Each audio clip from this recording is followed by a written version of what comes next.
So hello there what's up everybody, मेरा नाम है विजित देर, आप लोग देख रहे हैं एलिगेंट ईगल गेमिंग। तो आज मैं नोवा 1, 2 और 3 की स्टोरी को एक्सप्लेन करने वाला हूँ हिंदी में। और ये गेम लॉफ्ट के काफ़ी popular sci-fi action FPS series है जो डिसकंटिन्यू तो हो चुकी है पर बहुत ही ज़्यादा पॉपुलर थी एक टाइम पर। तो मैं यहाँ पर नोवा 1 की जगह नोवा लेगेसी का यूज़ करूँगा क्योंकि एज नोवा लेगेसी नोवा 1 का ही रिबूट है विद बेटर ग्राफिक्स और मेरे फ़ोन में नोवा 1 सपोर्ट भी नहीं करता। So without wasting any more time, let's get started.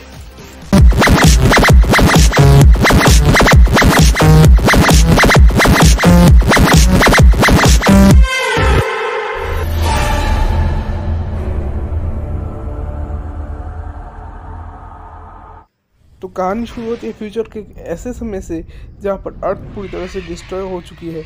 यहाँ पर वोल्टर नाम के कुछ एलियंस ने ह्यूमंस पर देखते ही मारने का ऑर्डर दे दिया है क्योंकि वो नहीं चाहते कि ह्यूमंस अब उनके भी प्लेनेट को तबाह कर दे।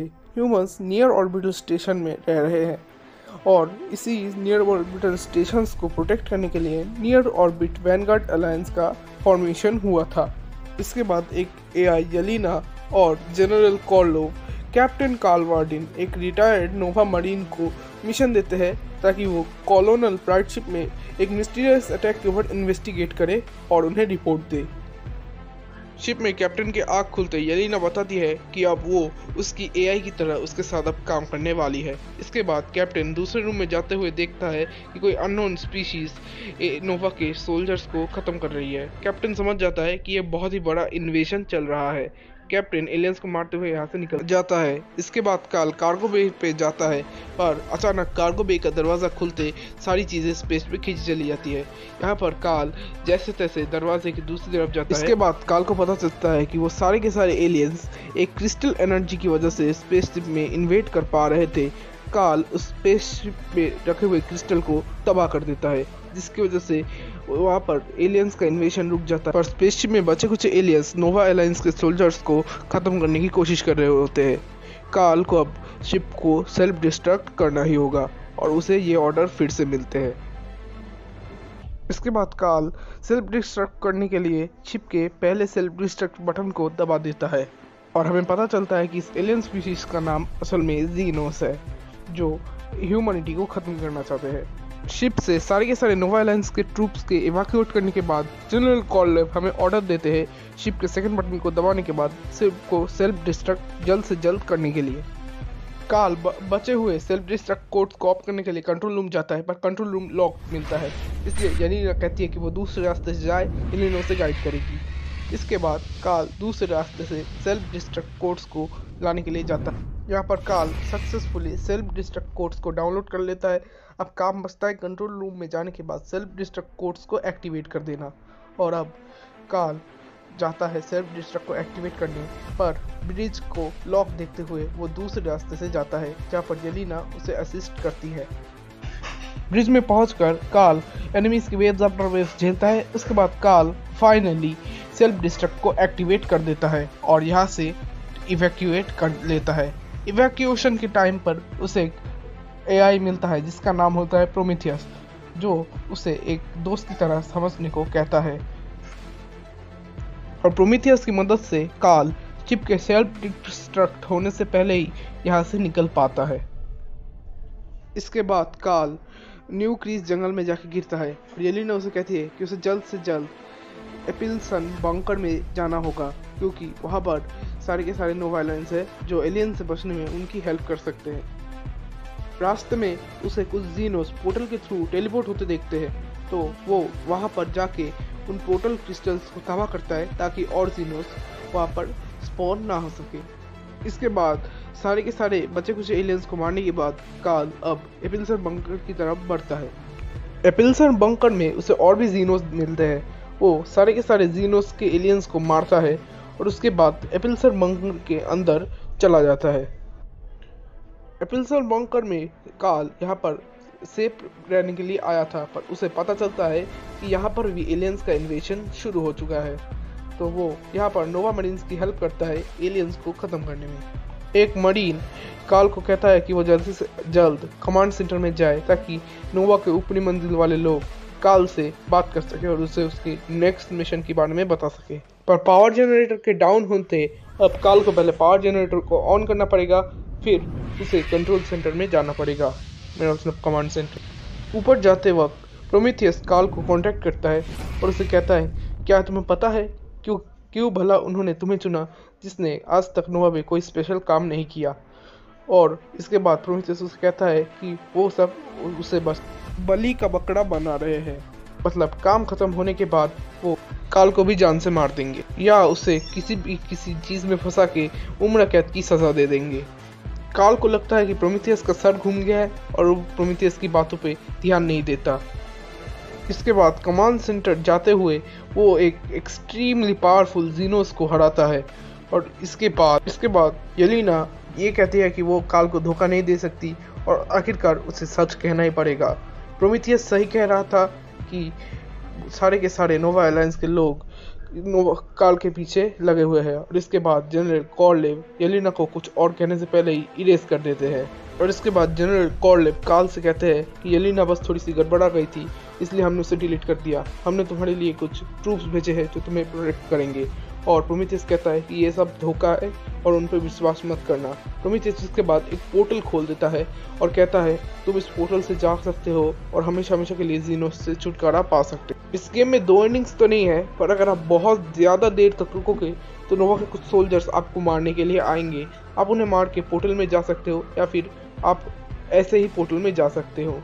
मेन एंडिंग यही होगी कि आप पोर्टल में जाओगे और अगर नोवा ने आपने मार दिया तो आपका लेवल रीस्टार्ट होगा। उस पोर्टल में जाने के बाद हम सीधा मोनोथोलिक सिटी के अंडरग्राउंड बेस में जाते हैं, जहाँ पर बहुत ज़्यादा ही एलियंस हैं और हमें सभी के सभी को मारना पड़ेगा।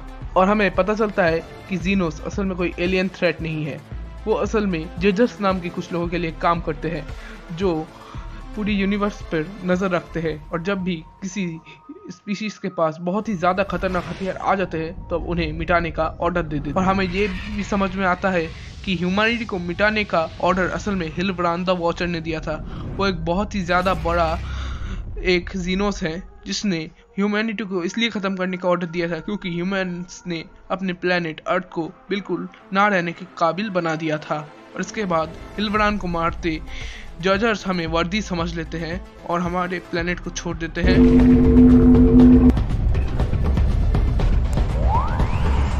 You have awakened the judges. We shall give our judgment to you, Advocate. The one you call Yelena shall be restored to life. She sacrificed herself that you might live to advocate for your people. The one you call Prometheus transcended the vile purposes of his makers. He has shown himself worthy to be an eternal guardian of humanity. They have pursued greed and power at the expense of their fellows. Cowards. They hide their disregard for their species behind their power. Your cowardly leaders shall be rendered unto oblivion. As for you, Advocate, we forgive the destruction you caused here. We shall spare your race, Advocate. This is the judgment of we who judge. Now we return to our dream and return you to your life. Farewell, Advocate. और फिर वो Yelena की बात करते हैं जिसने अपना sacrifice देके काल को बचाया और उसके बाद वो येलेना को रिस्टोर कर देते हैं। और इसके बाद वो कहते हैं कि वो अब नोवा के करप्ट लीडर्स को नहीं छोड़ने वाले और काल से कहते हैं कि अब वो अर्थ को डिस्ट्रॉय नहीं करेंगे क्योंकि उन्होंने काल के अंदर वर्दीनेस को ढूंढ लिया है और उन्हें पता चल गया है कि सारे इंसान बुरे नहीं होते, कुछ इंसानों में इंसानियत अभी भी बाकी है पर नोवा के करप्ट लीडर्स में नहीं। और अब वो प्रोमीथियस को इंसानियत का रखवाला बना देते हैं और अब वो लोग काल को एक फेयरवेल देते अपनी नींद में फिर से वापस चले जाते हैं। यहीं पर नोवा लेगेसी का एंड होता है। I think I need a bigger gun. तो नोवा 2 की कहानी शुरू होती है नोवा के 6 साल बाद, यहाँ पर कार्ल प्लैनेट स्कॉर्पियस तक पे 6 साल से छुपा हुआ है और फिलहाल के लिए वो शूटिंग प्रैक्टिस कर रहा होता है कि गांव का मुखिया उसे कहता है कि कुछ गवर्नमेंट ट्रूप्स ने विलेज पर हमला कर दिया है और सारे विलेजर्स एलियन रूइंस में जाके छुप चुके हैं। कार्ल उनकी हेल्प करने के लिए तैयार हो जाता है क्योंकि उन्होंने 6 साल तक उसे छुपा के रखा था। कार्ल गांव के मुखिया को उन दोनों गवर्नमेंट ट्रूप से बचा लेता है और उसे रूइंस के अंदर जाके छुपने को कहता है। इसके बाद कार्ल एनिमीज की वेव्स आफ्टर वेव्स को झेलने के बाद एक वोल्ट्राइट सोल्जर को हॉस्टाइल बना लेता है और पूछता है कि किसने उसे भेजा। इसके बाद उस हॉस्टाइल के सूट से प्रोमीथियस की आवाज़ आते समझ जाता है कि कहीं ना कहीं अर्थ फिर से खतरे में है, इसीलिए प्रोमीथियस कार्ल को फिर से रिक्रूट करने के लिए आया है। इसके बाद प्रोमीथियस कार्ल को ह्यूमन अलायंस और वोल्ट्राइट अलायंस के मिक्स होने के बाद एक नई अलायंस ह्यूमन वोल्ट्राइट अलायंस के बारे में बताता है, जो अर्थ के लोगों को यानी ह्यूमंस को तबाह करना चाहते हैं। पर ह्यूमंस को इन सब के बारे में पता नहीं है। वो लोग ह्यूमंस से झूठे वादे कर रहे हैं कि वो वर्ल्ड हंगर को मिटा देंगे, इट्सेट्रा इट्सेट्रा। इसके बाद प्रोमीथियस कार्ल वार्डन को ह्यूमन वोल्ट्राइट अलायंस के लीडर्स की आपस में बातों को एक टेप के जरिए समझाता है और दिखाता है। प्रोमीथियस कार्ल को ह्यूमन वोल्ट्राइट अलायंस के प्रेसिडेंट और ओवरसियर के बारे में बताता है। Together we will prosper and crush anyone who wants to stop us from reaching our great destiny amongst the stars. उसी वक्त शिप में जोर से हलचल होती है, जिस वजह से कार्ल को पता चलता है कि वोल्ट्राइट्स ने उसकी शिप पर हमला किया है। यहाँ पर कार्ल सारे के सारे वोल्ट्राइट्स को मारते हुए इमरजेंसी एग्जिट डोर खोलता है और स्पेसशिप से निकल जाता है। अपनी स्पेसशिप सन ऑफ विक्ट्री से निकलने के बाद कार्ल धीरे धीरे प्लैनेट एक्वारियस की ग्रेविटेशनल फोर्स की वजह से प्लैनेट एक्वारियस की तरफ खींचा जाता है और कार्ल यहाँ पर लैंडिंग करने की कोशिश करता है, पर उसके आर्मर के रेट्रो मोड के फेल होते वो यहाँ पर क्रैश लैंड करता है और कार्ल प्लैनेट की सतह पर गिरकर बेहोश हो जाता है। यहाँ पर कुछ समय बाद कार्ल को होश आते वो उठ खड़ा होता है और देखता है कि कुछ टर्रेट्स जो ट्रूपर्स द्वारा एंगेज्ड है उसकी तरफ रेडी है उसे शूट करने के लिए। पर यहाँ पर अहम वक्त पर येलेना सन ऑफ विक्ट्री की मदद से कार्ल की जान बचा लेती है और उन ट्रूपर्स को मार देती है। और यहाँ पर कुछ ट्रूपर्स के बचते कार्ल उन्हें भी मारता है। ट्रूपर्स को ख़त्म करने के बाद उसे एक वोल्ट्राइट साइकिल दिखता है जो उसे मारने की कोशिश करता है। इसके बाद कार्ल उसके पीछे पीछे फैक्ट्री तक जाता है और उसे मार देता है। पर वोल्ट्राइट साइकिल को मारते ही अचानक कुछ जायंट मैक्स कार्ल को मारने के लिए उसकी तरफ बढ़ते हैं। कार्ल उनमें से 2 को हरा देता है। येलेना तीसरे को सन ऑफ विक्ट्री की मदद से हरा देती है। यहाँ पर येलेना और कार्ल की कन्वर्सेशन में हमें पता चलता है कि कार्ल का काम है मेन फैक्ट्री को सैबोटाज करना और पता करना चाहते हैं कि वर्ल्ड अर्थ को भला कैसे डिस्ट्रॉय करे। इसके बाद कार्ल ब्रिज से आगे बढ़ता है, पर वहाँ पर एनिमीज की वेव्स आफ्टर वेव्स आने के कारण कार्ल एनिमीज को हराने की कोशिश करता है। उन्हें हराने के बाद वो जंगल के रास्ते से आगे सफर करता है। पर यहाँ पर जंगल के रास्ते से जाने के वक्त येलेना के ये कहती कि मेन फैक्ट्री वाटरफॉल के नीचे है, तो वो वाटरफॉल से कूद जाता है अपनी आर्मर की पूरी स्ट्रेंथ लगा के, जिस वजह से उसकी हेल्थ थोड़ी देर के लिए लो हो जाती है। यहाँ पर कार्ल फैक्ट्री में घुसने की कोशिश करता है। उसी वक्त फैक्ट्री के एआई को ये पता चलते कि कोई फैक्ट्री में घुस आ रहा है, वो फैक्ट्री का शटडाउन सीक्वेंस इनिशिएट कर देता है और कहता है जो भी अंदर घुसने की कोशिश करेगा उसे मार दिया जाएगा। कार्ल यहाँ पर फैक्ट्री एआई से बचा के और सारे के सारे ट्रैप्स मशीनरीज को पैरालाइज करके फैक्ट्री में सक्सेसफुली घुस जाता है।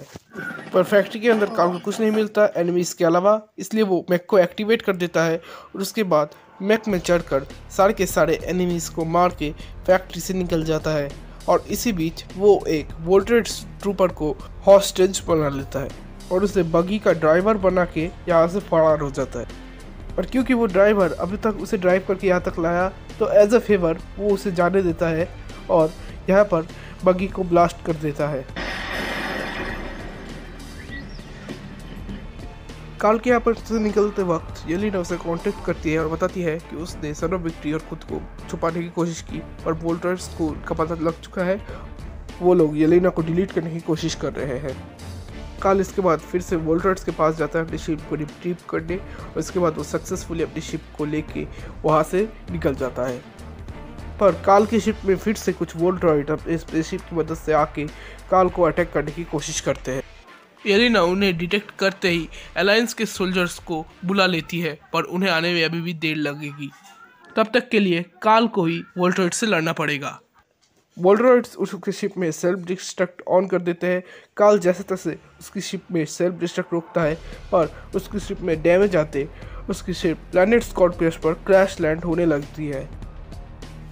इसके बाद प्लैनेट स्कॉर्पियस पर मौजूद नोवा अलायंस के सोल्जर्स काल को यह दिलासा देते हैं कि उसकी शिप के साथ अब और कुछ नहीं होगा और वो उसे ठीक करके दे देंगे। और ये भी याद रखिएगा कि नोवा 1 के इवेंट्स के बाद काल अब एक फेमस नोवा अलायंस का सोल्जर है। प्लैनेट स्कॉर्पियस पे प्रोमीथियस को टेम्पल रूइंस को देख के लगता है कि शायद वोल्ट्रॉइड्स जजर्स आर्टिफैक्ट्स और वेपन्स के पीछे पड़े हुए हैं, जिनकी मदद से कोई भी किसी भी ख़त्म हुए प्लैनेट में फिर से जान ला पाएगा या फिर दुनिया को ख़त्म भी कर पाएगा। यहाँ पर काल फिर से पिछली बार की तरह अपनी आर्मर की पूरी स्ट्रेंथ लगा के कूद जाता है और यहाँ पर वोल्ट्रॉइड्स को देखते ये कंफर्म हो जाता है कि हाँ वो जजर्स के आर्टिफैक्ट्स के पीछे पड़े हुए हैं। इसके बाद टेम्पल के गार्डियंस काल को मारने की कोशिश करते हैं क्योंकि उन्हें कुछ भी समझ में नहीं आता, वो सिर्फ यहाँ की रक्षा कर रहे हैं और ना ही वो काल मार्टिन को जानते हैं। इसके बाद प्रोमीथियस काल को वहाँ पर रखे क्रिस्टल के बारे में बताता है। ये क्रिस्टल जो भी अपने साथ रखेगा वो अपने आसपास के टाइम को स्लो कर पाएगा। इसके बाद वो फिर से आर्टिफैक्ट ढूंढने के लिए चले जाते हैं, पर यहाँ पर पता चलता है कि और भी ह्यूमन वोल्ट्रॉइड अलायंस की ट्रूप्स यहाँ पर आर्टिफैक्ट की खोज में है। प्रोमीथियस यहाँ पर काल को लाइटनिंग राइफल के बारे में बताता है और कहता है कि वो उसे ज़रूर अपने साथ ले जाए क्योंकि ये बहुत ज़्यादा काम में आने वाली है। यहाँ पर काल का सामना होता है ज़ॉम्बी बने हुए नोवा अलायंस के सोल्जर्स से। ये असल में कुछ नहीं, ज़ॉम्बी वायरस द्वारा इन्फेक्टेड नोवा अलायंस के सोल्जर है जो काल पर अटैक करते हैं क्योंकि वो उसे भी टेम्पल के लिए हॉस्टाइल मानते हैं और ये लोग जजर्स के लिए काम करते हैं। और क्योंकि ये ज़ॉम्बी है ये कुछ भी ज़्यादा याद नहीं रख सकते सिवाय इसके कि इन्हें सामने दिखने वाली हर जिंदा चीज़ को मारना है। काल यहाँ पर आर्टिफैक्ट को ढूंढने में अनसक्सेसफुल रहता है और वो ये ठान लेता है कि वो वोल्ट्रॉइड्स को भी आर्टिफैक्ट ढूंढने नहीं देगा। इसके बाद काल एक चेम्बर में पहुंचता है। प्रोमीथियस उसे कहता है कि वो इस चेम्बर से अपने मन मुताबिक ट्रूप्स को स्पॉन कर सकता है और काल इसी की मदद से वोल्ट्रॉइड्स को हराने की सोचता है। काल का प्लान यहाँ पर सक्सेसफुल रहता है और इतने स्ट्रॉन्ग ट्रूपर्स की वजह से वोल्ट्रॉइड्स को मजबूरन रिट्रीट करना पड़ता है। इसके बाद काल एक पोर्टल की मदद से सरफेस पर वापस लौट जाता है। सरफेस पे पहुँचते काल गाँव के मुखिया को नोटिस करता है जो मरने की हालत में होता है। वो काल को ये बता जाता है कि कुछ अलायंस के सोल्जर्स गांव में अचानक से आए और गुस्से के मारे उन्होंने विलेजर्स का बहुत ज़्यादा नुकसान किया और उन्होंने ही गांव के मुखिया का ये हाल किया। यहाँ पर काल अपना रिवेंज लेने के लिए गांव में लौटता है और सारे के सारे वोल्ट्रॉइड अलायंस के सोल्जर्स को ठिकाने लगाता है। भले ही काल को वो आर्टिफैक्ट नहीं मिला पर एंशिएंट वेपन मिलने के बाद वो तैयार है वोल्ट्रॉइड सिटी में अटैक प्लान करने के लिए। इसके बाद काल अब ह्यूमन वोल्ट्रॉइड अलायंस के प्रेसिडेंट जेरल्ड फॉल्सम की तलाश में एक रूम में घुसता है जहाँ पर उसे जेरल्ड फॉल्सम मिलता है और यहाँ पर काल जेरल्ड फॉल्सम को गोली मार देता है और यहीं पर उसकी कहानी खत्म होती है। These aliens you fought, they're just slaves for another ancient race. But when they come, the future we proposed will seem like heaven by comparison. That's your speech? Surrender because we're up against impossible odds?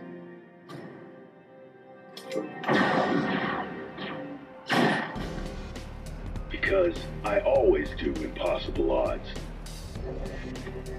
और अब वोल्ट्रॉइड्स जिस device की मदद से अर्थ पे invade करके वहाँ के ह्यूमंस को ख़त्म करने वाले थे काल उसे भी डिस्ट्रॉय कर देता है, जिस वजह से अब वोल्ट्रॉइड्स अर्थ पे इन्वेड नहीं कर सकते और ना ही अर्थ के लोगों को मार सकते हैं।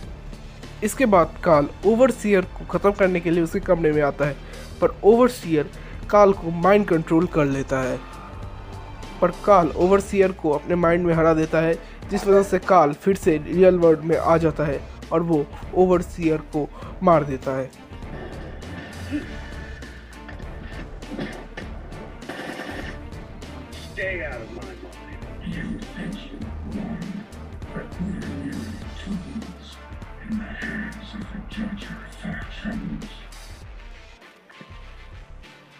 और यहीं पर नोवा 2 की कहानी खत्म हो जाती है।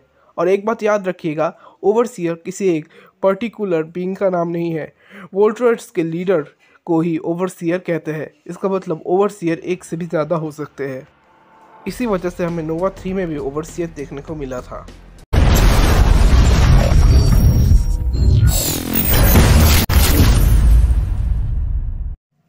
तो नोवा 2 के इवेंट्स के 3 महीने बाद काल को एक डिस्ट्रेस सिग्नल मिलता है अर्थ से, जो येलेना ने भेजा होता है। तो काल अर्थ पर वापस लौट रहा होता है और वो एक्चुअल यानी येलेना से बात कर रहा होता है। इसी बीच अर्थ के ऑर्बिट में घुसते वक्त उसके स्पेसशिप के राइट विंग में डैमेज आने लगता है, जिस वजह से वो अर्थ पर क्रैश लैंड करता है और जैसे तैसे वो अपनी स्पेसशिप से इजेक्ट आउट होता है और एक बिल्डिंग के विंडो से जा टकराता है और काल को एक्चुअल यानी येलेना से सिग्नल मिलना बंद हो जाता है, जिस वजह से वो येलेना से बात नहीं कर पाता। बिल्डिंग के विंडो से नीचे उतरने के बाद काल को सर्जेंट बेकर मिलता है, जो अपनी टीम के साथ यहाँ पर मौजूद वोल्टरेट्स से लड़ रहा होता है। काल उससे पूछता है कि आखिरकार अर्थ पे वोल्टरेट्स क्या कर रहे हैं और सर्जेंट काल से कहता है कि उसे भी नहीं पता। वो लोग कैप्पा सेक्टर की तरफ बढ़ रहे थे क्योंकि उन्हें कुछ सेंसर्स रिपेयर करने थे, पर तभी उन पर वोल्टरेट्स ने अटैक कर दिया। यहाँ पर सर्जेंट बेकर काल से कहता है कि उन्हें पता चला है कि 50 मीटर दूर एक सिग्नल जैमर है और अगर हम उसे बंद कर दें तो शायद काल नोवा एलायंस के सेक्टर में जा पाए। इसीलिए काल सर्जेंट बेकर, सर्जेंट केओ और बाकी टीम की मदद करने के लिए राजी हो जाता है।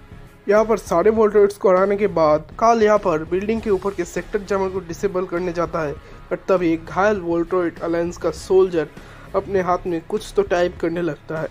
अचानक काल के उसकी तरफ मुड़ते काल देखता है कि वो एक बॉम्ब प्लांट कर रहा है, पर इससे पहले काल उसे शूट करता उस धमाके में काल बिल्डिंग से नीचे गिर जाता है, पर लकीली काल इस फॉल को सरवाइव कर जाता है।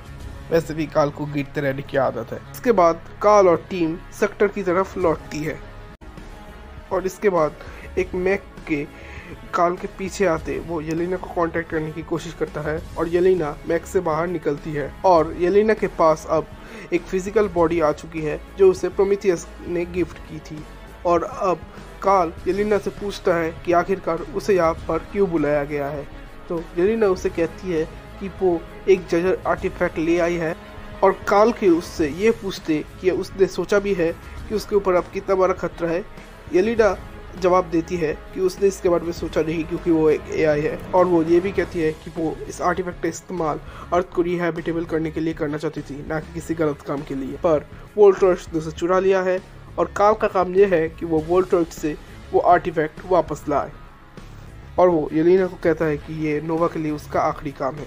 इसके बाद commander Carl Warden sergeant Baker और विलक्स के साथ आर्टिफैक्ट को रिट्रीव करने जाता है, जहाँ पर उन्हें बहुत सारे वोल्टरेट्स मिलते हैं और आर्टिफैक्ट को रिट्रीव करते वक्त काल को प्रोमीथियस मिलता है, जो उससे कहता है कि जजर्स बहुत ज़्यादा गुस्से में है क्योंकि इंसानों ने आर्टिफैक्ट्स को चोरी किया है और इस आर्टिफैक्ट की चोरी की वजह से जजर्स चाहते हैं कि इंसान और 3 आर्टिफैक्ट्स उन्हें दे और इसकी जिम्मेदारी वो काल पर देता है क्योंकि काल ने इससे पहले भी 2 बार दुनिया को बचाया है। काल के ये पूछते कि भला वो ऐसा क्यों करे, तो प्रोमीथियस कहता है अगर उसने ऐसा नहीं किया तो जजर्स ह्यूमैनिटी को ख़त्म कर देंगे। काल के ये कहते कि यहाँ पर उसकी टीम है। प्रोमीथियस उसे बताता है कि सर्जेंट बेकर मर चुका है वोल्टरेट्स के द्वारा और येलेना यहीं पर सेफ है, और इससे पहले काल और कुछ भी पहुँच पाता प्रोमीथियस उसे एक स्पेसशिप पर टेलीपोर्ट कर देता है। पर उस स्पेसशिप के कोन में एक छोटा सा ब्लास्ट होते काल उस स्पेसशिप के कोन की तरफ खींचा जाता है, पर एक रिबेल वोल्टरेट जिसका नाम होता है माजरा वो काल को बचा लेता है। माजरा यहाँ पर काल को बताता है कि वो एक प्राचीन वोल्टरेट शिप पर है जिसका नाम होता है थेरियस, और क्योंकि माजरा एक रिबेल वोल्टरेट है तो वो चाहता है थेरियस को अपने अंडर में लाना ताकि डोमिनेशन यानी बूढ़े वोल्टरेट्स उन्हें पकड़ ना सके। और अब काल के ये पूछते क्या वो अपने ही लोगों को मारता है, तो कहता है कि वो उनकी तरफ नहीं है, कुछ वोल्टरेट्स है जिनके साथ बहुत ही ज़्यादा बुरा जुल्म किया जाता है, इसलिए वो लड़ते हैं अपने हक के लिए। अब क्योंकि माजरा एक साइकर है तो वो अपनी माइंड रीडिंग की ताकत से पता कर लेता है कि काल यहाँ पर जजर आर्टिफैक्ट को ढूंढने के लिए आया है, और माजरा काल से कहता है कि अगर काल ने थेरियस को उसके अंडर लाने में मदद की तो वो आर्टिफैक्ट काल को दे देगा।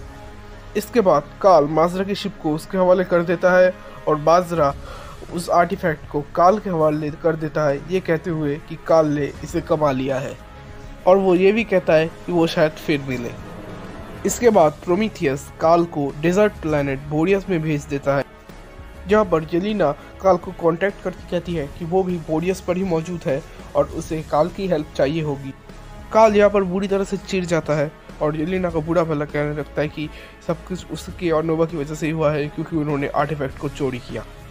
पर इन सब को भूलते हुए काल आगे बढ़ने लगता है।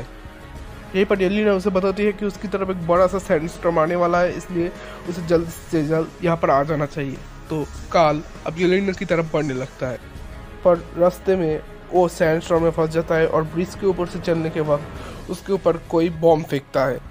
यहाँ पर काल की VAR नीचे गिर जाती है और काल यहाँ से बचने की कोशिश करता है, पर कुछ डेजर्ट गूंस उसे पकड़ लेते हैं और वोल्ट्रॉइड्स को बेचने की बात करते हैं। पर इसी वक्त पर काल का एक पुराना दोस्त रूफस उसे बचा लेता है।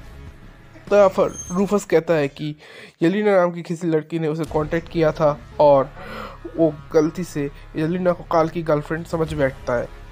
रूफस और काल आर्टिफैक्ट को रिट्रीव करने जाते तो है, बट प्रोमीथियस उन्हें बताता है कि उन्होंने देर कर दी क्योंकि वोल्ट्रॉइड्स ने आर्टिफैक्ट चुरा लिया है और अब उन्हें वोल्ट्रॉइड सिटी में जाके आर्टिफैक्ट को रिकवर करना होगा। पर वोल्ट्रॉन में पहुंचकर काल और बाकी सभी को ये पता लगता है कि वोल्ट्रॉइड्स ने उससे एक वेपन बना लिया है। काल उस वेपन को डिस्ट्रॉय कर देता है और इसके बाद येलेना और रूफस के साथ यहाँ से निकल जाता है। यहाँ पर टेम्पल में रखे आखिरी आर्टिफैक्ट को लेने के वक्त हमें माजरा मिलता है, जो हमारी हेल्प करने के लिए राजी हो जाता है। यहाँ पर सभी आर्टिफैक्ट को ढूंढने के लिए 2 टीम्स में बंट जाते हैं और यहाँ पर टेम्पल में यूनाइट होने के बाद जब सभी आर्टिफैक्ट को रिकवर कर ही रहे होते हैं, तभी टेम्पल का गार्डियन केरैक काल पे हमला करने जा रहा होता है, पर येलेना बीच में खुद के काल की जान बचा लेती है, पर खुद मर जाती है। और हमें पता चलता है कि माजरा केरैक को कंट्रोल कर रहा था और वो ही काल को मारना चाहता था, पर येलेना के बीच में कूदने की वजह से येलेना मार गई पर काल बच गया। यहाँ पर काल और रूफस मिलकर भी माजरा को हरा नहीं पाते और एंड में माजरा बस काल को मारने ही जा रहा होता है कि तभी हमें पता चलता है ये सब असल में ओवरसीयर कर रहा था, जो माजरा के ऊपर माइंड कंट्रोल यूज़ कर रहा था। और ओवरसीयर माजरा को ऑर्डर देता है उन दोनों को मारने के लिए, पर माजरा अपने माइंड कंट्रोल से छुटकारा पा और काल को सॉरी कहकर ओवरसीयर को मार देता है। और मरते मरते ओवरसीयर माजरा को भी घायल कर देता है और इसके बाद काल माजरा के पास आता है और माजरा उसे वो आर्टिफैक्ट दे देता है और कहता है कि वो उसके लिए एक अच्छा दोस्त और दुश्मन दोनों रहा, क्योंकि उसने उसके साथ पूरी की पूरी शिद्दत से लड़ाई की और अब वो चैन की सांस से शहीद हो जाता है। और इसके बाद काल और रूफस उस डिस्ट्रक्शन से भाग ही रहे होते हैं कि प्रोमीथियस उन्हें बचा लेता है। इतने सारे सैक्रिफाइसेस को देखने के बाद जजर्स डिसाइड करते हैं कि वो ह्यूमैनिटी और वोल्ट्रॉइड्स को ख़त्म नहीं करेंगी और यहीं पर इस गेम का एंड होता है। अब बहुत सारे गेमर्स की कट सीन्स को स्किप कर देते थे, तो उन्हें नहीं पता चला होगा कि माजरा ने वाला काल को क्यों धोखा दिया, और ये बड़ा फेमस हो गया था कि माजरा अपने लोगों के लिए काल को धोखा दे रहा था। पर मैं क्लियर कर दूं कि वोल्ट्रॉइड्स का लीडर यानी कि ओवरसीयर ने माजरा पर माइंड कंट्रोल का इस्तेमाल किया था, इसलिए माजरा अपने होशो-हवस में नहीं था, जिस वजह से माजरा येलेना को मार देता है और काल और रूफस को ऑलमोस्ट मारने जाता है। इसी के साथ इस ट्रिलॉजी की कहानी यहीं पर ख़त्म होती है। उम्मीद है कि आपको ये स्टोरी लाइन वाली वीडियो पसंद आई होगी। मैं मिलता हूँ आपसे अगले वीडियो में, तब तक के लिए बाय बाय।